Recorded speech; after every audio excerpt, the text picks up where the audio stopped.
Jadi begini ya, saya ini kan advokat ya.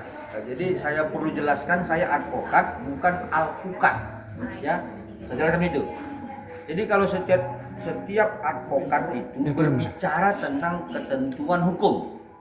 Nah kalau kemudian saya mengaku advokat, artinya adalah tentang ketentuan hukum acara.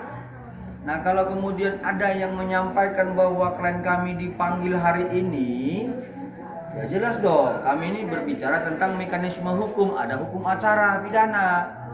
Kami belum mendapatkan panggilan secara resmi untuk hari ini.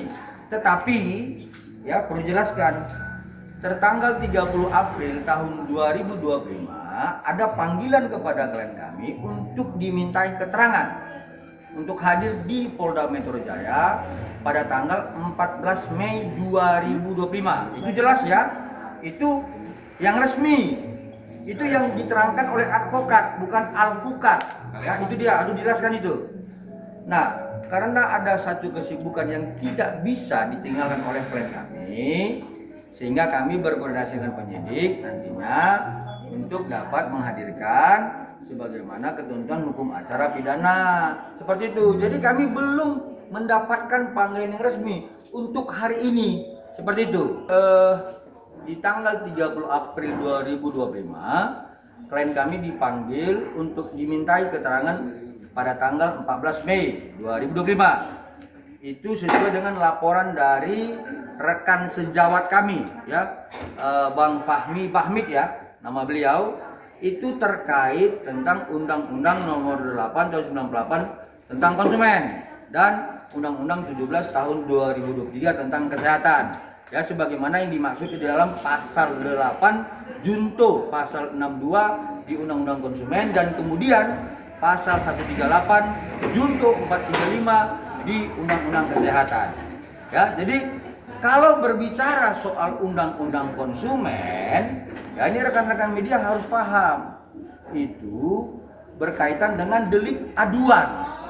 Ya, saya tidak tahu apakah Bang Fahmi ini ada pernah ya memakai atau membeli produk kosmetik di Glavitsa ya milik klien kami. Ya kalau memang benar pernah beliau membeli dan memakai produk kosmetik, ya kedudukan hukum beliau sudah tepat ya untuk membuat laporan seperti itu. Itu hanya tentang kedudukan hukum. Itu harus jelasin ya. Belum tentang pembuktian seperti itu. Nah, kalau kemudian tentang Undang-Undang 17 tahun 2023 di pasal 138 ayat 2 dan 3 dan junto 435 itu tentang sediaan farmasi. Yaitu tentang izin edar.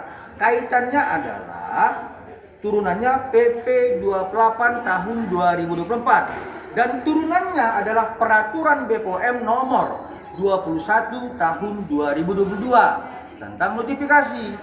Nah, artinya di situ tentang bahwa klien kami telah menyimpan, mengkonsumsi atau mengedarkan, mendistribusikan sebuah sediaan farmasi yang tidak memiliki izin edar sebagaimana peraturan BPOM nomor 21 tahun 2022. Boleh dilaporin, tapi pembuktiannya nanti seperti itu ya. Tapi saya jelaskan bahwa itu terkait kosmetik.